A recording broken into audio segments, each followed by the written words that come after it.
Second and 5, Kelsey. A little stroll in motion. And Mahomes throws it that way. And there's Kelsey to the end zone. And right away, Kansas City on the board. Touchdown in 46 seconds. You are listening to KC Sports Network, the #1 podcast network for today's Kansas City sports fans. With former players from your favorite teams, informed perspectives, and former insiders, this is the place for you. KC Sports Network is proudly presented by Emprise Bank, your partner in possible.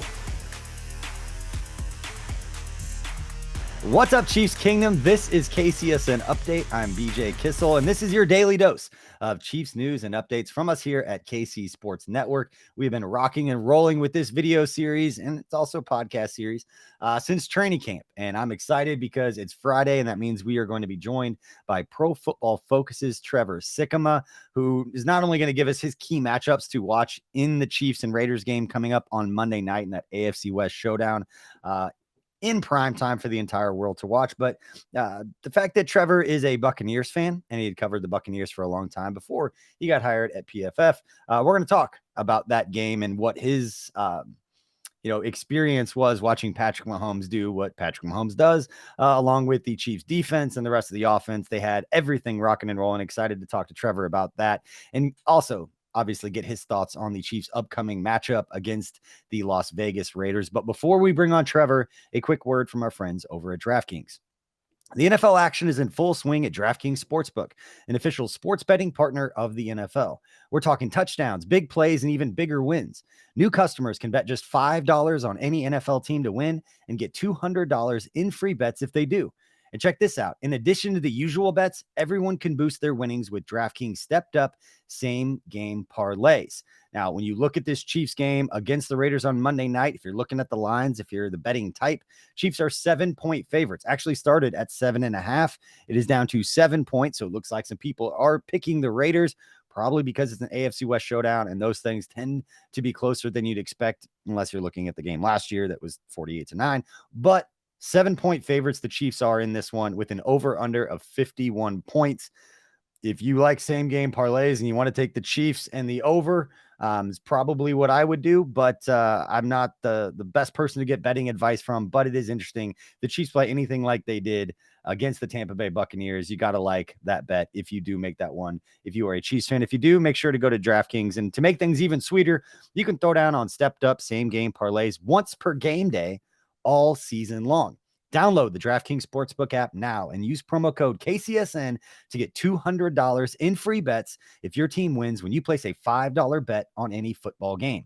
That's code KCSN only at DraftKings Sportsbook, an official sports betting partner of the NFL. Minimum age and eligibility restrictions apply. See show notes for details. All right, and now we bring on Trevor Sikkema from Pro Football Focus. Trevor, before we talk, I know we always talk matchups and key things to look for the game before. We can't not talk a little bit about that game last Sunday between the Chiefs and the Bucs. Being someone who's a Bucs fan who covered the Bucs for a long time, just what was your reaction to watching Patrick Mahomes and the Chiefs do what they did? It was an old school throwback ass whooping. That's what it was by the Kansas City Chiefs. It was about as perfect of revenge as you could want, right? Playing the Buccaneers, a team that beat them for a Super Bowl in the stadium that they beat them for a Super Bowl. And you and I were chit-chatting a little bit before the show. Coming off that Colts game too.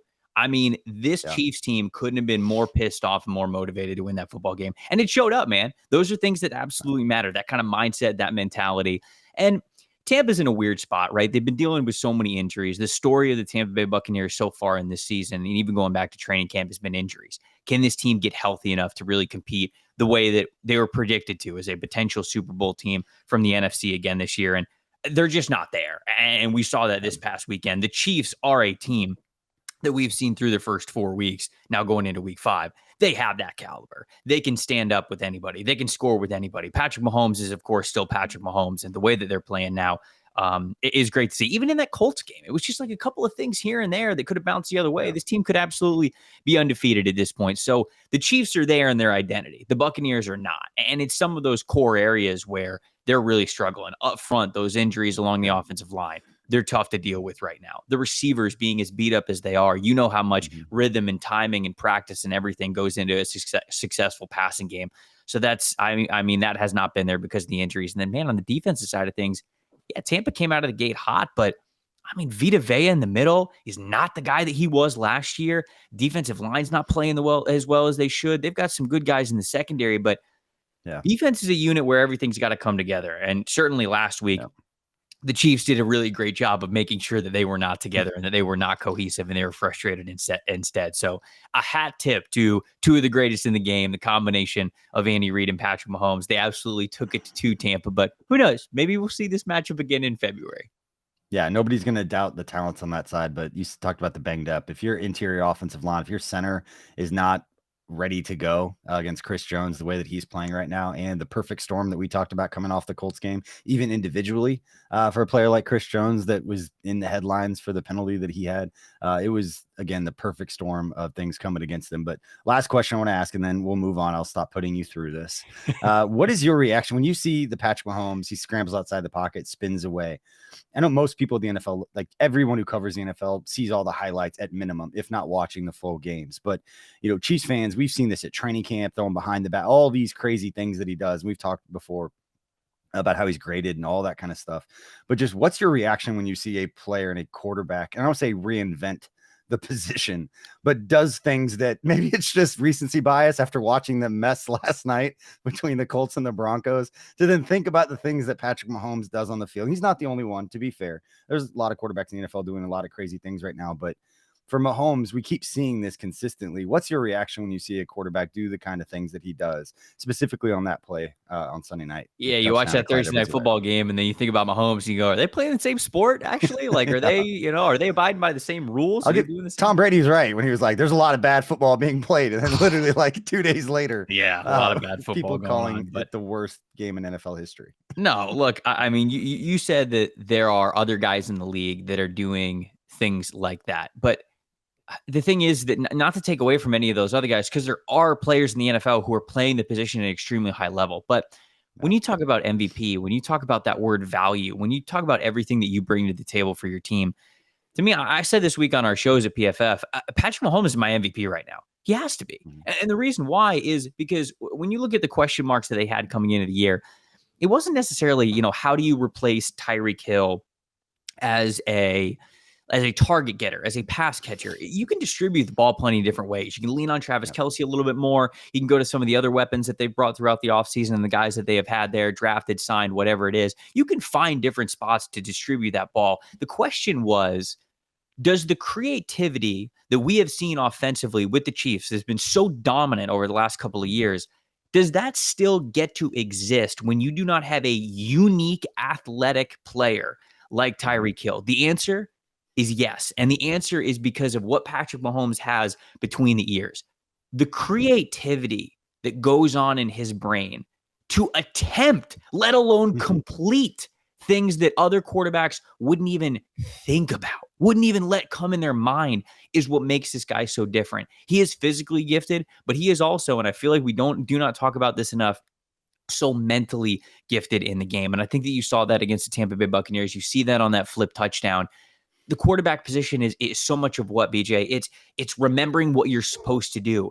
The timing of reads, the footwork, the throwing motion. Okay, the thumb going into the pocket. Like, there's just so many little things that you're trying to think about to be exactly what you need to be. That a lot of quarterbacks, even at the pro level, even for as talented as they aren't allowed to think as freely as they could.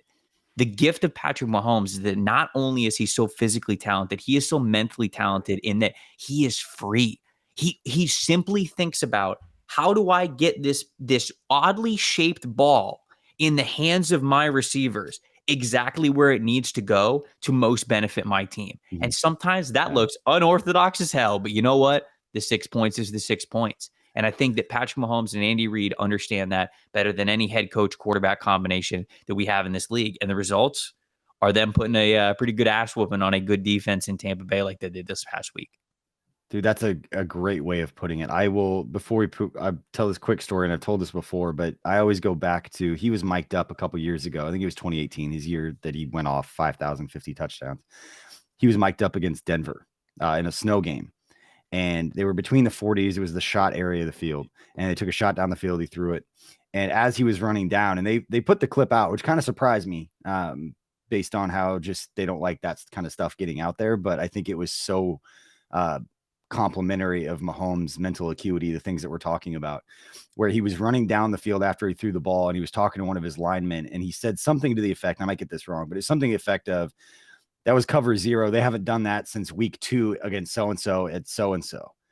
Like, he knew in the moment as he threw, this was like middle of the end of the season. Mm-hmm. He knew as he threw the ball, like immediately the last time that defense showed that look in that kind of way. And that kind of recall goes back to the things, the legends now that we've heard about, draft prep of Andy Reid gets the guys on the board. And I've heard this from several of the personnel guys, that they love when Andy Reid would get on the boards with quarterbacks, because he would sit back and listen. He'd ask a few questions, but he'd always ask one very pointed question that would demonstrate to him whether the guy knew how to think like an artist about football, or is just thinking like check boxes and move on.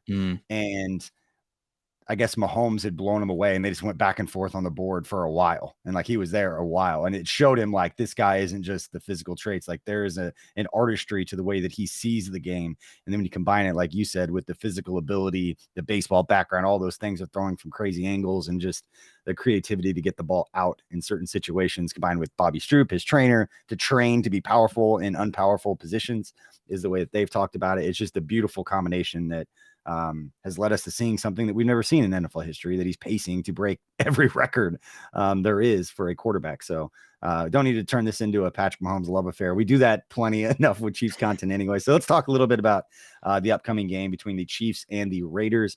Raiders coming to this one, they had started 0-3, and then we were able to beat the Broncos, which, based on the Thursday night game, we'll save that for another time, what that game was. But when you think about, this Monday night game between the Chiefs and Raiders, obviously at Arrowhead Stadium, big AFC West showdown, Raiders, this game means everything to them. But when you think about it from your perspective, what stands out to you? What are you most intrigued to watch when these two teams step on the field at Arrowhead? Yeah, there's a handful of key matchups that I'm looking for. And I will say the first one, and I wouldn't say this is the most important one, but this is the one that stood out to me right away when I was kind of making this list. Can the Chiefs keep up the success on the ground? Last week, season high, 189 rushing yards. You're going up against a Raiders rush defense that it isn't terrible. 6th in the NFL right now in EPA per play. So they're decent at defending the run. Chiefs had the 4th highest run block grade according to PFF last week, and man, we saw them bulldoze some pretty damn good defensive linemen in the Tampa Bay Buccaneers. So we know that they have their confidence there, right? That was I think people would say even better run defense that Tampa had, and they weren't afraid to go at them and get all those yards on the ground. I think that's what's going to be important, because you can sit here and be like, okay, why are you talking about the run game and you're not talking about the passing game? Passing game means more. Duh. Well, I think that that's already going to happen for the Kansas City Chiefs. We just got done with our mini Patrick Mahomes love fest. And so I think that that's going to continue. I really do, especially against a Raiders secondary that has really been boom or bust. There have been times when they've gotten interceptions and turnovers and pick sixes, and you go, damn, okay, like maybe this defense is pretty good. But I think the in-between, they're giving up a decent amount of yards to teams. So I think the passing game for the Chiefs is going to be able to do what they want to do enough. Is that running game still going to be solid to where you can salt away the game? And I'll say this too. Running the ball on your opponent is fun. For as much as people want to be like, hey, like, why are you running the ball? Like, passing the ball means when you as a team can run block your ass off, and that guy behind you can make guys miss, and you could just almost march down the field on the ground. You don't even have to throw the ball. There is something fun about that. There is something inspiring about that. And I think a lot of football players we've seen, whether it's mic'd up segments or post-game interviews or whatever. Shoot, I don't know if you saw Arthur Smith last week before as the Falcons were rushing for 200 yards, and Arthur Smith's going down the sideline. He's like, we're about to run it down their throat. We're about to dominate them on the ground. And you know what? Guys get pumped up about that. It goes back to the offensive line saying, where they're like, hey, there's nothing better than moving a man from point A to point B against his will, right? That's what run blocking is, firing off the ball, getting these guys to move. So I think that that's a key point for the Chiefs, because I think the passing game is going to be there enough for them to get a lead, be comfortable. But then what can you do when you get to that ideal situation of being a little bit ahead on the scoreboard? Sometimes it's not always about pressing that gas pedal as far as you can to the metal. I know people who play Madden all the time like to say, just run it up, just keep passing the ball. Sometimes you do that, sometimes you don't. I still think that even for an offense that has a guy like Patrick Mahomes at quarterback, being able to salt games away, control the clock, keep the ball in your possession, that all matters a lot. And so specifically coming off a game in which they have rushed the ball very well, can they continue to do that? Can they let that run game be an effective complement to what they do in the passing game? I'd like to see it. Yeah, we talked to Nate Taylor from The Athletic, covers the Chiefs here locally on Tuesday. And he said that, he travels and he goes, covers the team, and he was down there in Tampa. And he said after the game, Andrew Wiley, the Chiefs right tackle, was like welcoming like the media to come over. He's like, come over and talk to us. Some of it had to do with what, Shaq Barrett had talked about, but some of it also was what you were talking about, that offensive linemen after the fact aren't getting super excited to talk about all their pass blocking. He's not coming over here like, hey, look how well we did to keep Patrick Mahomes clean. It was like, no, come talk to us. We just ran for 189 yards against that defense. Like, we want to talk about that. So, guys get a little bit more fired up, talk about the running game. And we've got a few offensive linemen that help us out at KCSN. And they'll never tell you they get really fired up about pass blocking. They want to get after it in the running game. And going up against the Raiders, it's definitely a team that the offensive line is going to want to, insert their will against, because they've got a pretty good edge rusher. Then I'm assuming when talking about key matchups in this game, at some point, 98 was going to come up in this conversation because he's going up against his college buddy. He and Andrew Wiley and Maxx Crosby went to college together. They were buddies. I remember talking with Max at the combine about Wiley because he's a year younger. But that's going to obviously be one to watch. And I don't know how you feel, not to lead you into it, but I feel still one of the more underrated players that isn't discussed enough when talking about some of the top edge rushers in the NFL.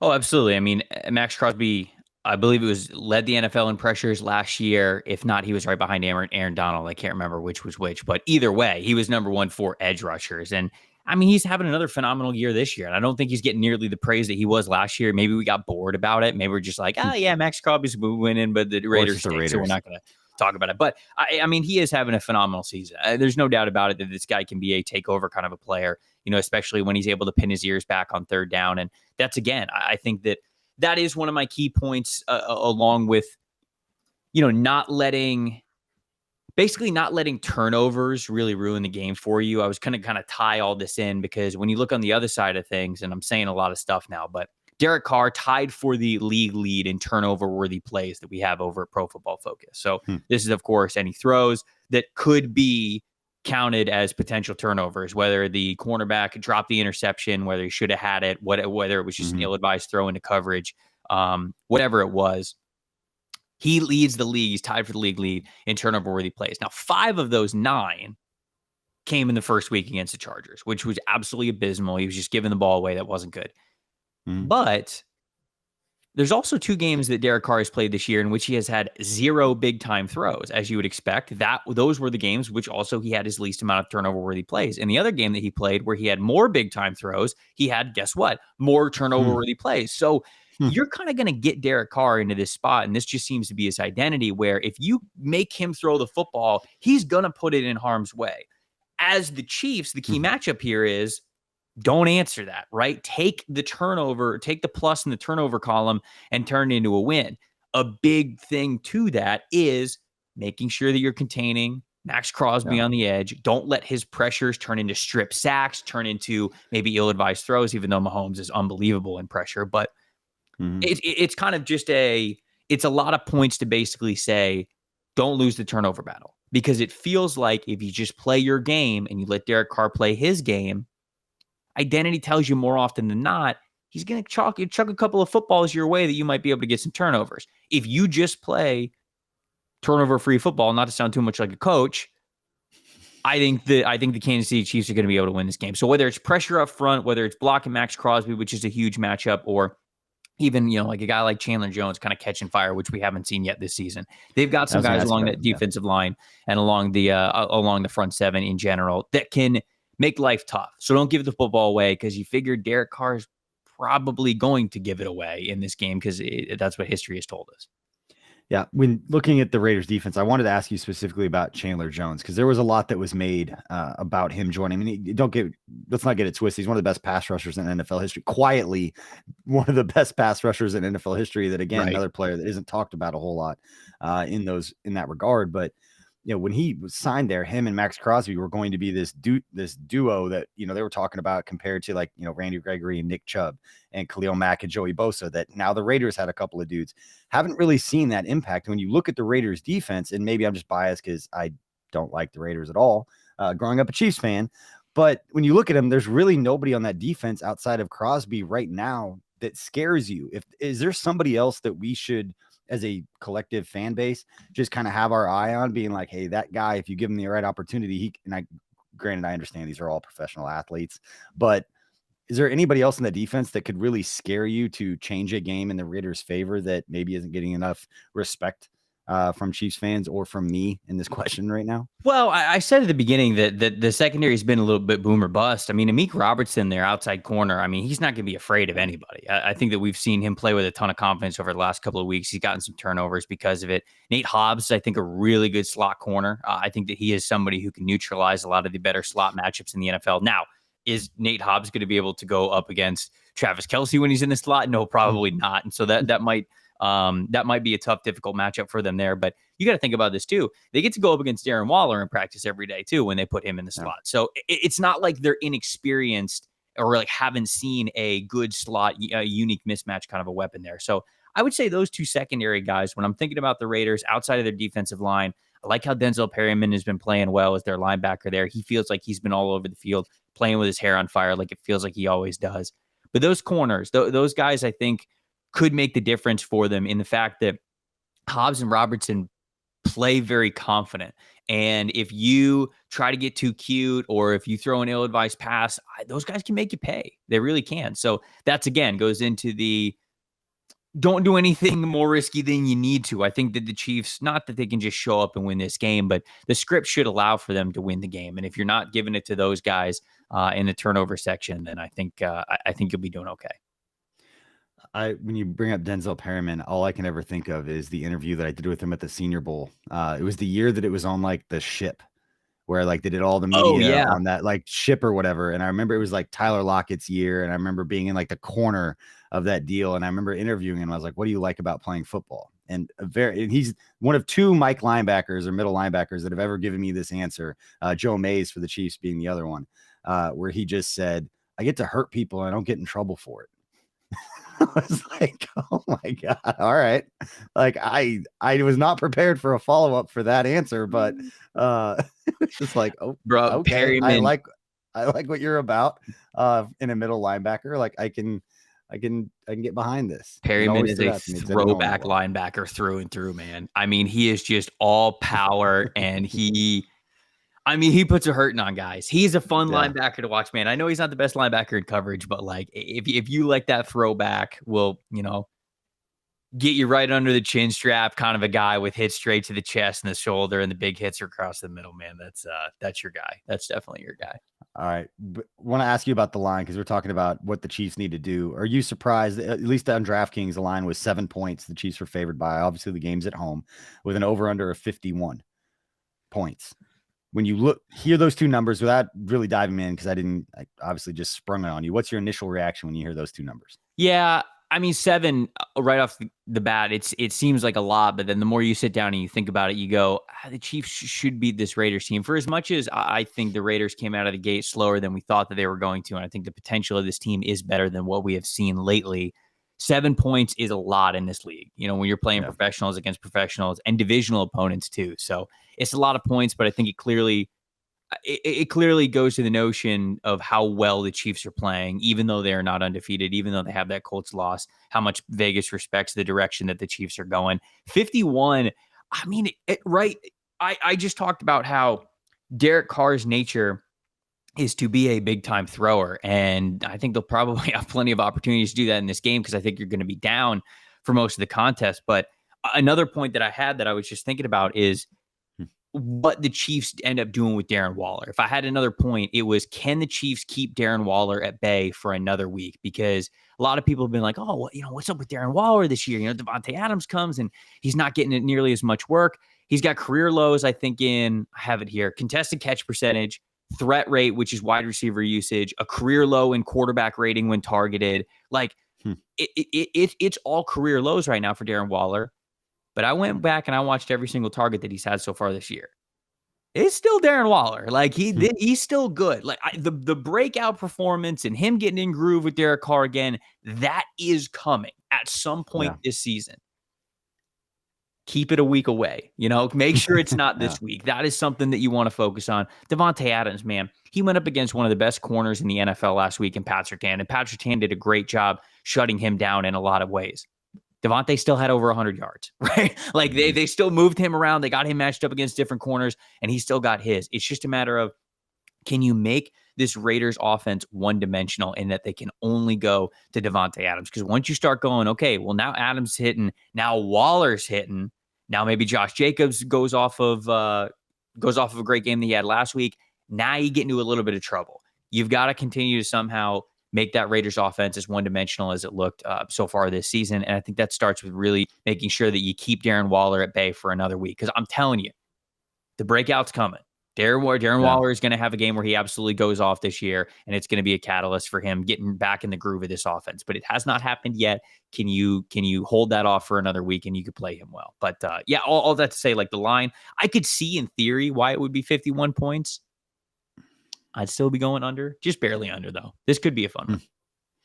Yeah. The other part of this that, we talked about yesterday, or 2 days ago on KCSN Update, I was talking with Ryan Tracy, who covers the Chiefs as well, is, if there's going to be a game that Josh McDaniels, it's earlier in the season, that they have unscouted looks, things that they haven't put on tape yet.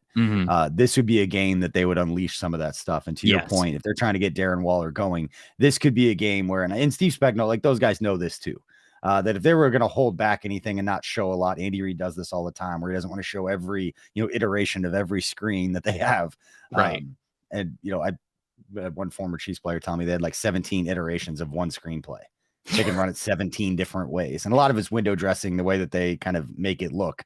It's still, like it's still outside zone, but they do all the fancy stuff beforehand. But if there's going to be some times that Josh McDaniels has some looks or some, formations, plays, combos, whatever it is that they haven't run yet, this is going to be a game to do it. And so if you see some sort of weird broken coverage where somebody's running free down the field, I'm going to go out on a limb right now and just prognosticate that is a unscouted look that they were saving for this game. But you still have to have the guys up front. We could talk Davante Adams, all that. If the Chiefs are if Chris Jones is playing the way that he was, the way that he has been, if George Karlaftis continues to play well, going up against, some younger tackles, some guys that he should be able to have some success against, it could be a game for him as well. But Trevor, before we let you go, did you have any other points or anything else standing out about this game? I know I kind of cut you off on your last one there, but no, what else you got going on for this one? I mean, outside of kind of what you just ended there, I mean, that's a good way to end it. Some people might listen to this and be like, how did you not mention the Chiefs defensive line versus the Raiders offensive line? Well, I try to go a little bit more outside the box with my points this week, but that's huge as well, right? How the Chiefs defensive line goes up against the Raiders offensive line that is in the back half of the league of most pass blocking and run blocking metrics. So it's definitely a matchup that should be juicy for the Chiefs defensive line. And that definitely goes into it too. But all that to say, if you take care of the football, I really think that that's the most important thing. Raiders typically give the football away. As long as you take care of it, I think the Chiefs are going to get the win this week. Love to hear it. And we hit the trifecta of game previews, talk about protecting your quarterback, getting after the other quarterback, and protecting the ball. So that is the formula for a game preview. Coaches love this podcast, and we got there. Everybody does it, but I like you sprinkle some new stuff in there as well with some stats that people haven't heard before. So Trevor Sikkema from Pro Football Focus, man, always appreciate chatting with you. And everybody out there, appreciate you for listening, spending part of your day with us here on KCSN Update with KC Sports Network. We know there's a lot of great places to get your Chiefs content. We appreciate being one of those stops. Please don't forget to like and subscribe if you're watching on YouTube, or if you are listening to the podcast audio, go ahead and follow and subscribe there as well. And if you have a little time and you're feeling generous, give us that 5-star review, leave us a little nugget, lets other people know that this is a good place to come get their Chiefs news. So appreciate everybody. We'll have more content as we get ready for that Monday night showdown between the Chiefs and the Raiders at Arrowhead Stadium. And until then, we'll see you next time.